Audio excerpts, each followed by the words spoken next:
이민수의 경제토크 IM증권 이창환 영업이사님 오셨는데요. LG에너지솔루션의 특허를 둘러싼 이슈들이 있다고 해요. 그 얘기를 좀 집중적으로 여쭤보도록 하겠습니다.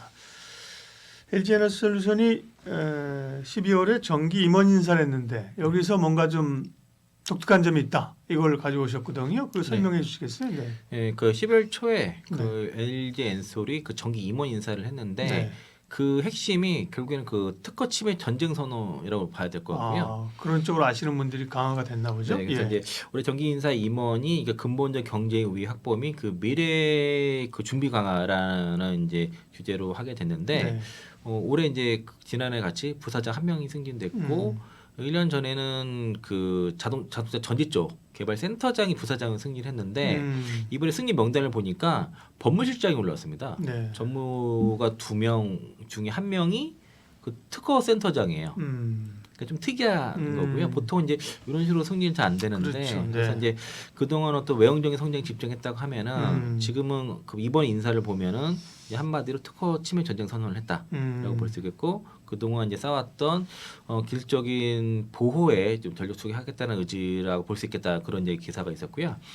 그 지난 4월달 사실 얘기가 있었어요. 4월달에 이제 1분기에만 그 아마 뭐 CATL이라든가 이런 경쟁사를 얘기하는 것 같은데 특허 침해 무려 580건에 달했다라고 봐서 여기서 이런 그 경쟁사들이 무분별하게 특허를 침해하는 것에 대해서 강경하게 대응하겠다고 얘기를 했고 이런 특허 라이센스 시장을 만들겠다라고 얘기를 했는 상태고요. 그 부사장으로 승진한 분이 그 한홍재 법무실장이거든요. 이분이 그 LG화학 본부 담당으로 입사를 한 다음에 그 다음에 이제 LG 엔솔로 옮겼는데 그때 SK와의 배터리 전쟁에서 그 상당히 역할을 하신 분이에요. 그것도 세기의 어쨌든 네. 전쟁이잖아요. 국내 업체들. 네. 근데 결국은 이제 그렇죠. SK가 손을 들고 그죠? 네, LG한테 사실은 이도 물었죠. 예, 그 돈 물어줬잖아요. 그죠? 그 LG뿐만 아니라 금양도 돈 LG한테 그 SK뿐만 아니라 금양도 돈 물어줬습니다. 그렇군요. 네. 그래서 금양도 이제 잘 안 하는데 예, 그때 예. 당시에 같이 돈 물어줬다고 그렇군요. 그러더라고요. 네. 그리고 그래서 이제 그 김동면 사장 대표가 이제 그 지적발효 그 재산권 보호에 대해서 중요성을 굉장히 지금 강조를 하고 있고 이런 무분별한 특허 침해에 대해서도 엄중 대응하겠다고 해서 이 시장을 만들겠다는 거고요. 그 지난 4월달에 나왔던 내용들을 보면은 네. 그 LG에너지솔루션이 이제 특허 등록이 32,000건이 넘게 있고 그리고 이제 특허 출원만 58,000건이 넘게 있어서 이제 88,000건에 대한 그 특허를 가지고 있습니다. 배터리 관련 특허를 가지고 있고 이 중에서 전략 특허만 1,000건이 있었고 그런데 특허 침해가 확인된 것만 580여 건이라는 거죠. 전략 특허라는 거는 경쟁사가 침해를 했거나 침해할 것으로 예상되는 특허예요. 앞으로 이런 특허가 침해 예상될 거로 된 것만 1,000여 건이 되고 그 침해가 된 것만 확인된 것만 580여 건인데 LG에너지솔루션의 특허를 피해서 배터리 만들기 진짜 힘듭니다. 근데 언뜻 생각하면 무슨 이게 신작 개발도 아니고 그죠? 이제 배터리라는 게 어떻게 소재를 가지고 와서 그죠?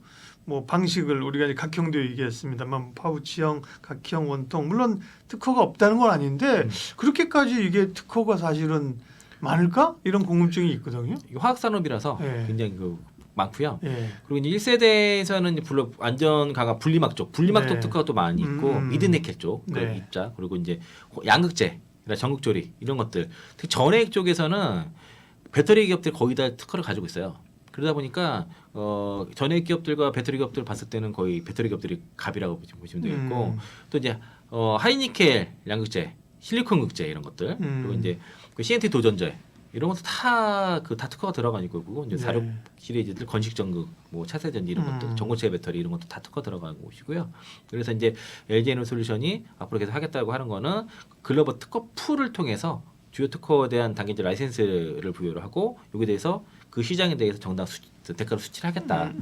경고를 해서 안 되면 그 돈 내놓으라고 했을 때 안 주면 소송한다는 거죠. 그래서 이제 부당한 특허 침해가 지속되게 되면은 이제 그 침해 금지 가처분 그렇죠. 신청하고 소송 강경 등을 하겠다는 거고 지금은 이제 중국 업체들이 중국 내부에서 있다 보니까 거기선 특허 소송을 해봤자 크게 득이 안 되기 때문에 그렇죠. 중국 법원에는 해서야 뭐 안 먹히는 거고 중국 업체들이 글로벌로 왔을 때 이제 글로벌 심판소 이런 데서 이제 해서 판정을 받는 게 중요하잖아요. 그래서 밖으로 나와서 커지면 그 소송을 하는 것이고요. 아니면 이게 처음부터 막아야 되는 것들.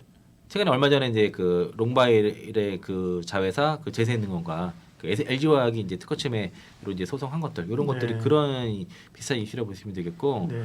그리고 LG에너솔루션 같은 경우가 이제 예를 들면 그 최근에 그 배터리 화재 얘기 많잖아요. 그래서 네. 이제 사실 LG에너솔루션 특허를 피해서 배터리 만드는 일은 불가능하다는 말이 나올 정도로 배터리 화재 여폭주 관련돼서는 LG에너솔루션의 그 특히 미국 특허는 CATL의 2배 정도 되고요. 그 7월달에 LG에너솔루션이 그 미국에서 그 취득한 특허가 총 50건이고 네. CATL이 이제 29건 정도 됐고 그리고 이제 LG에너솔루션이 특허 출원이 121건 했고 CATL이 44건 정도 됐습니다. 한 3배 정도 차이가 나는데 그 LG에너솔루션이 현재 배터리에 쓰여지는 그 기술들 1세대부터 3세대까지 기술들이 아까 제가 한 88,000건 말씀드렸지 않습니까? 그 정도인데 이거를 피하기가 진짜 어렵다는 거 보시면 되겠고 여기에는 뭐 전극 공정부터 해서 전해 그리고 배터리 모듈, 배터리 검사 등등 웬만한 배터리 전반에 대한 그 특허 다 들어간다고 보시면 돼요. 그리고 상당히 LG에너솔루션이 갖고 있어서 그래서 SK온이 못 피해 간 겁니다. 이게. 그리고 그 특히 이 BMS에 관련돼서도 이게 사실은 그 완성차 기업들이 이걸 많이 갖고 있는데 배터리 기업들이 배터리 기업들이 더 많이 갖고 있어요. 관련돼서. 그래서 이제 여기 관련돼서도 그 2018년부터 5년 동안 등록된 그 BMS 관련 특허를 전 세계에서 가장 많은 게 바로 LG에너솔루션입니다. 그래서 이제 이런 지금 역시나 이제 그 동안의 양적 성장에서 질적 성장으로 가려고 이런 특허 라이센스 풀을 만들어서 정당한 대가를 받으려고 하면서 새로운 수익원을 만들고자 하는 것들이 이제 LG에너솔루션의 이제 특허 전략이고요. 그리고 이제 각국에 다 그 등록을 하고 있는 상황입니다. 전국 각국에. 그리고 이제 이런 이제 그 그러니까 뭐냐면 이제 자기네 지적 재산권을 보호하는 목적도 있지만 이를 통해서 수익원 창출에 대한 기회를 보는 것도 더 크다고 보시면 되겠습니다. 이제 완전히 막으려고 하는 게 아니라 정당한 대가를 내도록 하면서 그거를 만들려고 하는 것이고요. 그리고 이제 그 미국 배터리 업체들의 미국 특허 등록 상을 보니까 올해 8월달에 나온 내용을 보니까 그 위포라고 해서 이제 세계 지식 재산권 기구라고 해서 여기 이제 검열을 해보니까 LG에너솔루션이 그 등록된 것만 지금 18,487개에서 18,000개 넘게 있고 미국 특허만 3,700개 이상이고요. 그게 글로벌 1등입니다. 삼성 SDI가 3,300개 이상 되고 SK온이 722개. 그 CATL이 2,649개 정도 돼서 CATL이 좀 많은 편이고 파라시스 있잖아요. 얼마 전에 배터리 분란. 네, 중국 업체. 거기가 이제 전체가 총 보유한 특허가 369개인데 이 중에서 334개가 중국에서 등록된 거고 미국에 등록된 건 22개. 에 불과하다는 거죠. 그래서 이제 특히 그런 특허가 많을수록 그 국제사회에서 인정받은 그 기술력에 대한 어떤 지표라고 볼 수 있겠는데 LG에너솔루션이 압도적이다. 그 삼성 SDI도 만만치 않게 있다.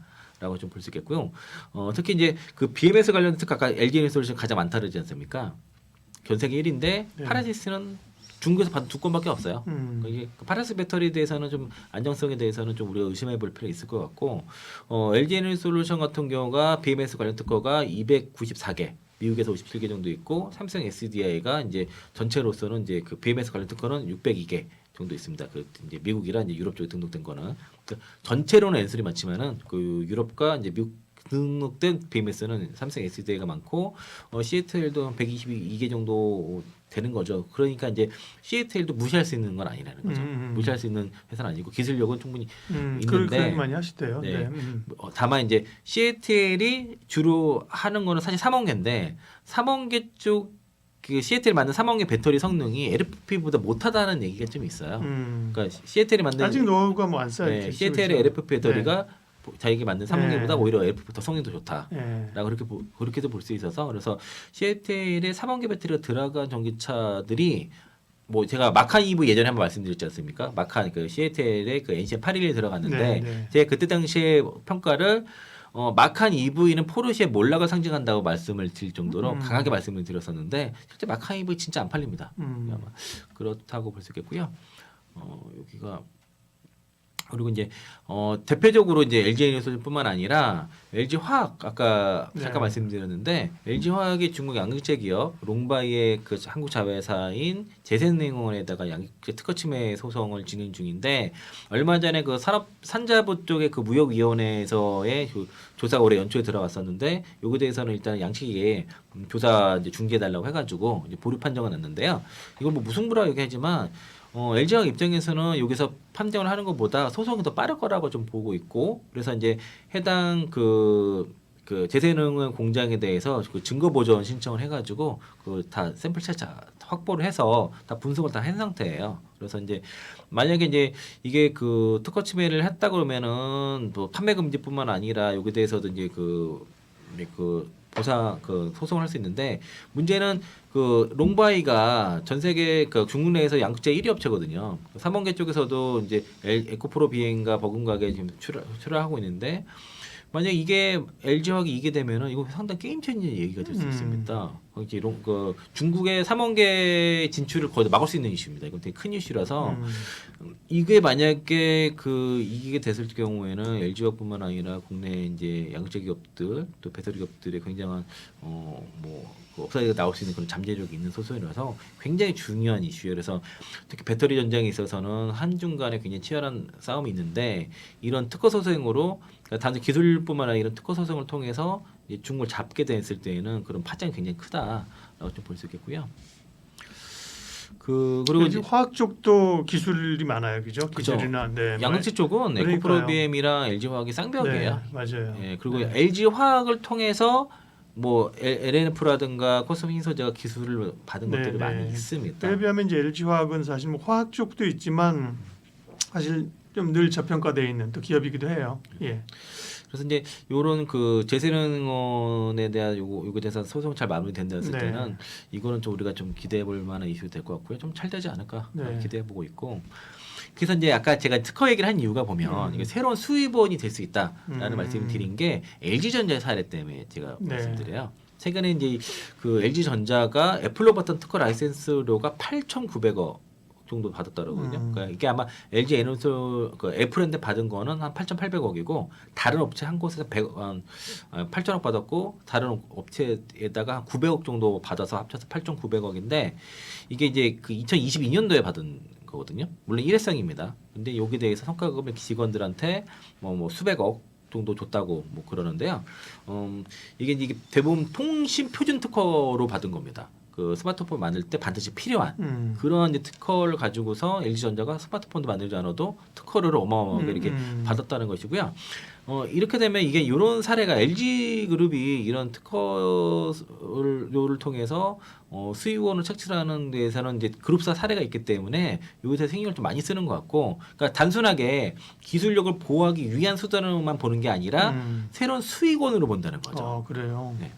그래서 이제 특히 사례가 있다는 거죠. LG전자에서가 실제로 그 애플한테 8,000억에 대해서 라이센스를 받은 특허 라이센스를 받았고 다른 업체로도 900억 받은 사례가 있기 때문에 이런 것들을 그래서 이제 이 8,900억에 대해서 400억 정도를 이제 직무 발명 보상금으로 지급한 것으로 추정을 합니다. 그래서 뭐 이런 직원들이 이런 보상을 받기 위해서도 이제 굉장히 이제 신경 쓸 것 같고 아까 말씀드린 것처럼 그 특허 센터장이 지금 부사장 승격을 6년 만에 처음으로 한 거거든요. 그러니까 이쪽으로 하면 굉장히 그룹사가 집중적으로 아마 관리를 할 것 같습니다. LG에너지솔루션의 특허 담당 임원들 보강 또 특허 라이센스를 지키기 위한 노력들이 강화된다. 그 언뜻 보기에는 이거 라이센스 돈보다는 자기의 그 고유 이 기술을 지키고 다른 사람들이 이제 허들을 넘어오지 못하도록 방어할 것 같은데 그것뿐만 아니라 실제로 LG전자의 사례에서 보면 라이선스료로 앞으로 창출하려고 하는 의도와 가능성도 있다 이거죠. 그렇죠. 시장을 완전히 막을 수는 없으니까요. 중급업체들을 완전히 막을 수는 없고 이미 이제 진출이 되어 있고 그런 것들을 그 고객사가 겹치는 것도 있지 않습니까? 같은 고객사 있는데 그걸 막아서 그걸 망하게 한다. 이건 좀 그렇기 때문에 비현실적이기 때문에 현실적으로 정확한 그러니까 정당한 대가를 받는 게 더 기술도 지키고 그러면 그걸 사용하는 데 있어서 대가를 지불을 하게 되면 자연스럽게 상대방의 경쟁사들의 원가 경쟁력도 떨어뜨릴 수 있는 거죠. 특허를 통해서 비용이 나가게 되면은 그만큼 원가가 더 드는 거니까 그만큼 그렇게 됐을 때는 그 자연스럽게 라이센스료에 대한 새로운 수익뿐만 아니라 점유율 부분의 원가 경쟁력 측면에서도 도움이 되기 때문에 점유율을 올릴 수 있는 그런 요인도 되는 거죠. 네, LG에너지솔루션의 특허 전쟁 관련된 이야기 IM증권 서울금융센터 이창환 이사님 말씀 들었습니다. 고맙습니다. 네, 고맙습니다.